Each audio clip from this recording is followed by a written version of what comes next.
Welcome to HFY Beyond Terra, where humanity doesn't just survive, it becomes the galaxy's biggest surprise. Subscribe, and let's go beyond Terra. The first sign something had gone horribly wrong wasn't the sirens. It was the child humming. Not words, no chant, no prayer, just a small, steady melody in the dark cargo hold of the Cathari skiff, as if the metal walls were a bedroom and the distant thump of the engines was a familiar rain on a roof. Captain Vrax's throat clicked twice, a nervous reflex his species had never managed to evolve away. He leaned over the restraint chair and stared at the human child like it might suddenly unfold into claws. "Why is it calm?" he whispered. Across from him, the translator drone hovered and pulsed a soft green, confused by the lack of speech it could convert. I was the only one in the hold who knew the answer, and the knowledge sat in my stomach like a shard of ice. Because humans didn't cry when they thought crying would change nothing. Because human children were trained from birth, often without anyone intending it, to measure a room for exits and adults for honesty. Because the child had already decided what we were: monsters. The skiff lurched as we left the cloud veil behind Darsa 9. Through the viewport, the mining platform shrank into a glittering ring of light. That platform was where we'd done it, where we'd committed the kind of stupidity that gets carved into memorial stones. Vrax had called it a lever.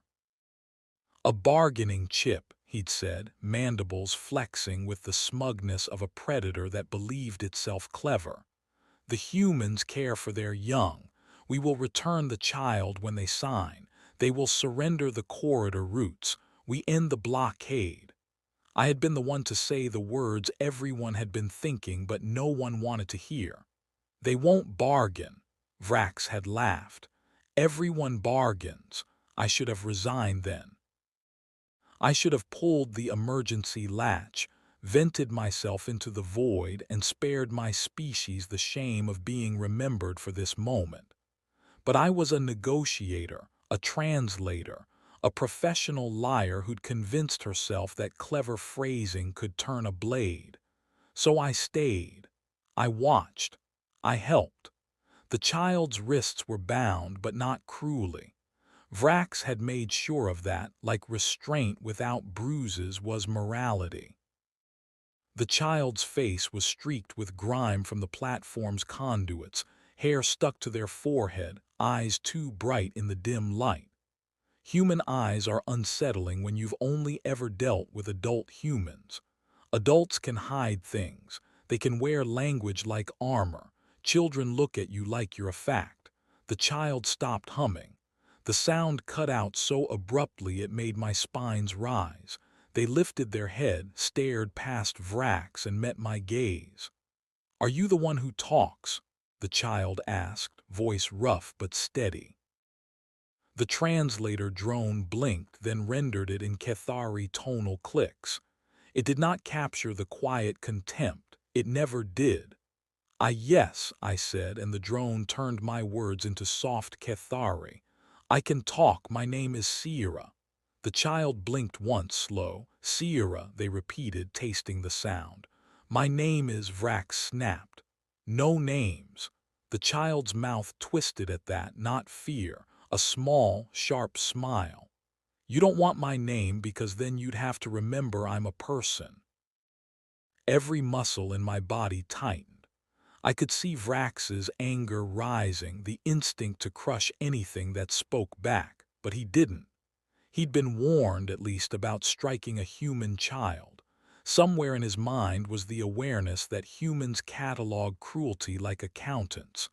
Vrax turned away, muttering orders to the pilot. The child watched him go, then looked back at me, and for a heartbeat I saw what made human adults dangerous. Not strength, not weapons, focus. "How long until they come?" Child asked. I swallowed. "Your people." "My people," the child echoed as if the phrase amused them. "Yeah, them." They may not know yet, I said, and hated myself for it. The child's eyes flicked to the viewport, to the stars. They know, they said. If I'm gone longer than 9 minutes, the platform goes into a thing called a cascade. It's like alarms, but meaner. My mom works security. She made me memorize it. Vrax had not known that. None of us had.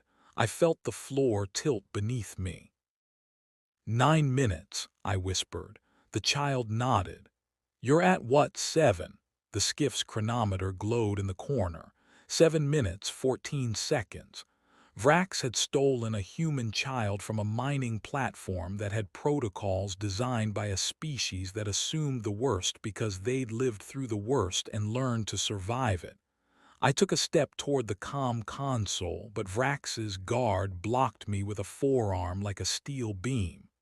Stay, he hissed. The child resumed humming. A new tune now, faster, like a heartbeat. At 8 minutes, the first transmission hit us. It didn't arrive as a polite hail. It arrived as a carrier wave that slammed through every channel we owned and several we didn't, a broad-spectrum pulse that made the translator drone scream static and made the lighting flicker. Vrax stumbled, ears flattening. "What is that?" The pilot's voice crackled from the cockpit. "Captain, something just locked onto us from the platform." "It's by the void. It's rewriting our navigation." "That's impossible," Vrax snapped, even as the skiff's course line on the hollow display shuddered and bent like a reed in a storm. At 8 minutes, 32 seconds, the second transmission arrived. This one had words. A human voice, calm enough to be terrifying, slid into our audio systems with the kind of authority that didn't need volume.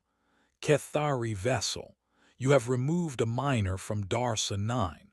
Power down engines. Open your locks. If you comply, no one dies.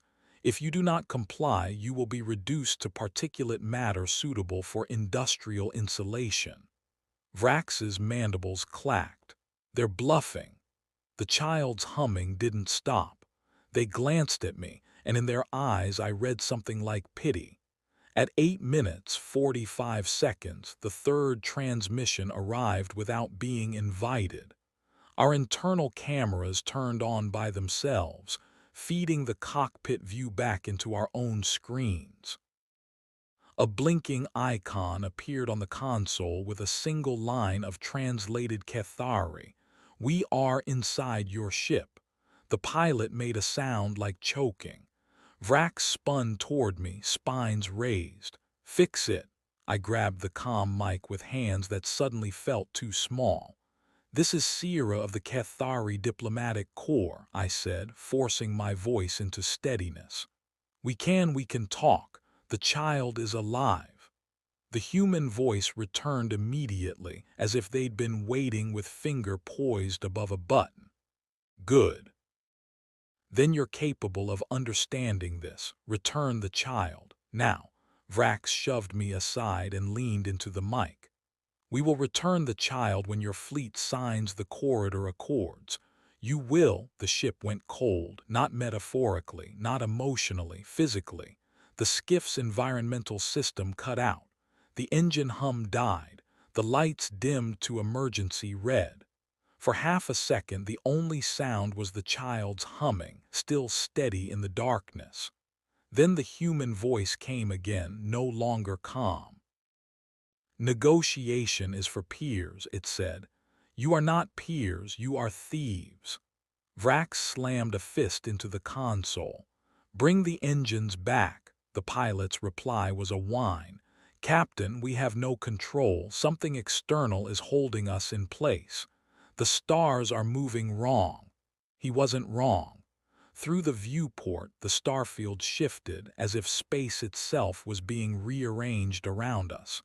My stomach rolled with the impossible geometry of it.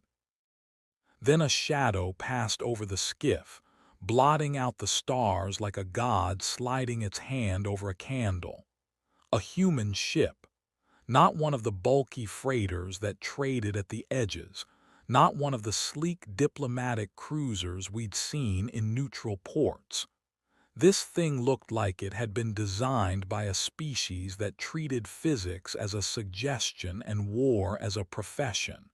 It didn't bristle with weapons. It wore them.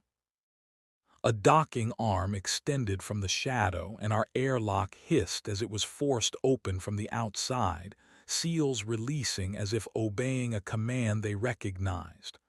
Vrax drew his sidearm with a shaking hand. Two guards did the same. Their weapons looked laughable in that moment, tools against a storm. The child finally stopped humming. "Okay," they whispered as if to themselves. "Here we go." The airlock door slid open. The first human through wasn't a soldier, it was a machine. A bipedal frame of matte metal with no emblem, no flag, no face. It moved with the smoothness of something that didn't have to negotiate with joints. Behind it came three humans in vacuum suits with visors up, eyes hard and bright. The middle one was a woman with gray at her temples and a scar that cut through her eyebrow like punctuation. She looked at Vrax, then at the child, then at me. "Sierra," she said, pronouncing my name with eerie accuracy. "You're the translator." I froze. "How do you—" "We listen," she said. "We listen to everything." Vrax lifted his weapon. "Stay back." The woman didn't flinch. "Put it down," she said, and her tone was the tone of someone speaking to an animal near a roadway. "You will not fire. If you try, the suit behind me will turn your bones into a weather pattern." Vrax's finger twitched on the trigger. The metal machine stepped forward and gently placed its hand on the barrel of Vrax's weapon. It didn't wrench it away. It simply held it steady like a parent holding a tantruming child's hand. The barrel trembled uselessly. Vrax's eyes widened as his wrist muscles strained and failed. The woman walked past him without hurry. She stopped in front of the human child and crouched, lowering herself to eye level. "You hurt?" she asked, voice softer now, almost normal. The child shrugged as if assessing whether honesty would be safe. "My wrist itches." The woman's gaze flicked to the binding. "Yeah, we'll fix that." She turned her head slightly. "Cut it." One of the suited humans produced a small tool, sliced through the restraint like it was cloth, and the child flexed their hands, rubbing red marks. The woman held out a gloved hand. "Come on, kiddo." The child didn't take it immediately. They looked at me again. "You knew," they said quietly. "You knew they wouldn't bargain." My mouth went dry. "I tried to tell them." The child nodded once, accepting that as a fact, not an excuse. Then they stood and took the woman's hand. Vrax made a strangled sound.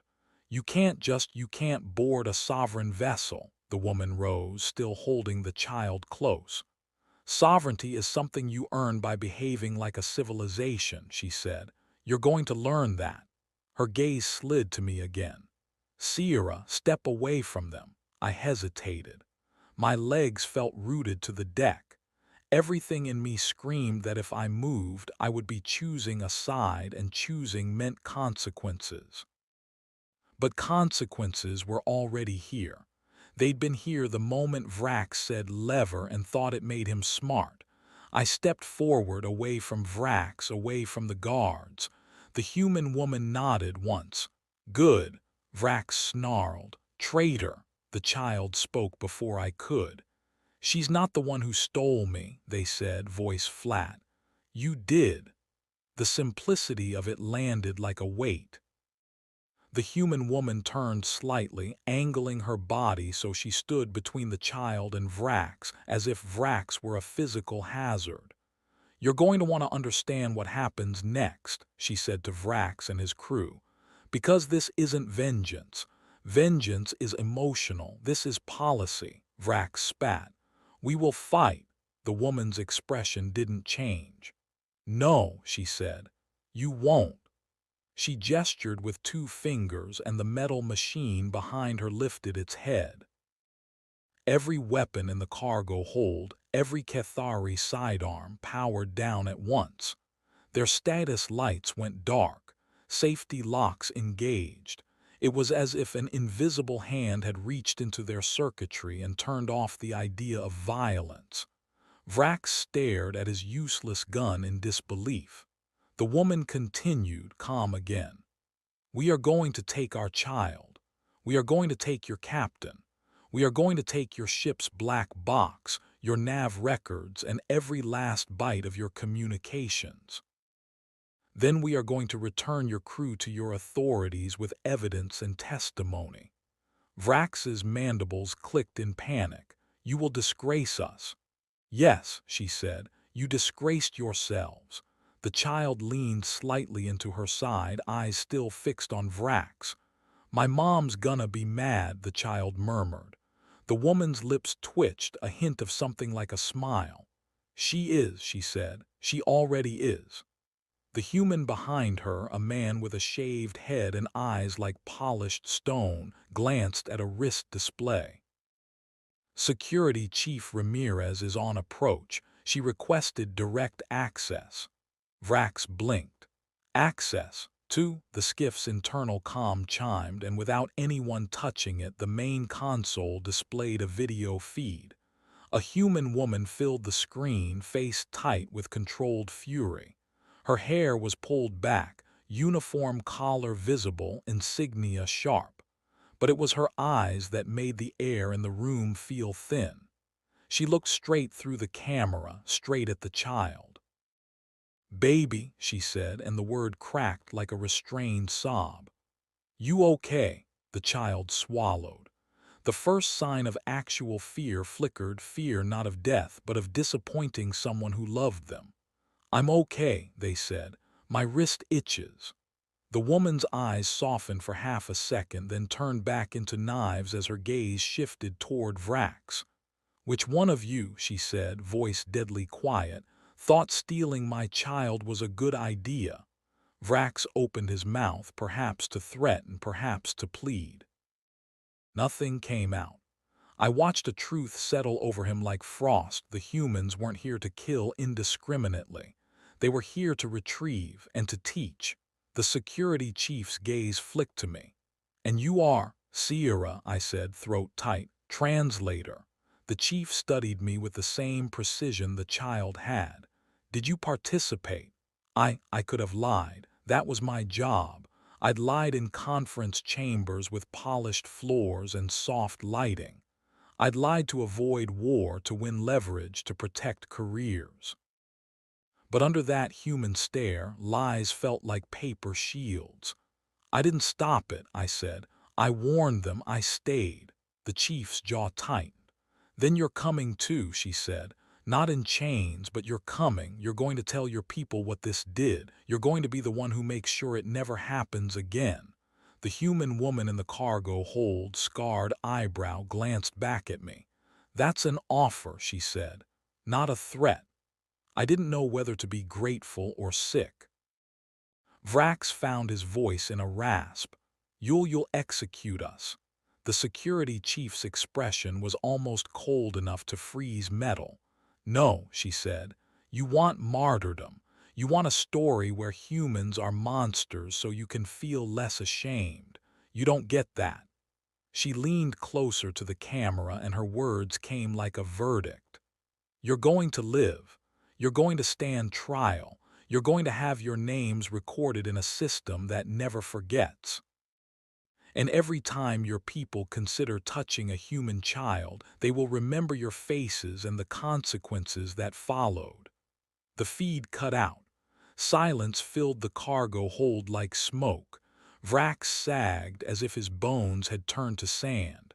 The child exhaled slowly, then looked up at the scarred human woman. "Can we go now?" they asked, small again for the first time. "Yeah," the woman said, and for a moment her voice was warm. "We're going home." As they turned toward the airlock, the child glanced back at me one last time. "You should have stopped him," they said, not cruelly, just plainly. "But you talked to me, so don't waste that." Then they were gone, swallowed by the shadow of the human ship. The metal machine stayed behind, watching us. Not with eyes, its face was smooth, but with presence, a sentinel in our own hold. The scarred woman paused at the threshold and looked back at me. "Sierra," she said, "if you come with us willingly, you'll be treated as a witness. If you don't, you'll be treated as an accessory. Decide fast." My mind flashed through images: Cathari courts, political scapegoats, Vrax's allies hunting for someone to blame. Then another image, the child's eyes, the way they had looked at me like a decision waiting to be made. I stepped forward. "I'm coming," I said. The woman nodded once. "Good." And as I crossed into the human ship, leaving the Cathari skiff behind like a shed skin, I realized the final cruelty of what Vrax had done. He hadn't just endangered us. He had invited a species that treated children as sacred and justice as engineering to look at our civilization and decide what we were worth. Behind me, Vrax screamed once, a sound of pure terror as invisible systems locked him down, not violently, but absolutely, like a door closing. Ahead of me, the corridor lights of the human vessel glowed steady and bright. The air smelled filtered and clean. Somewhere deeper inside, a human child was being held by a mother who had crossed space like a spear to get them back.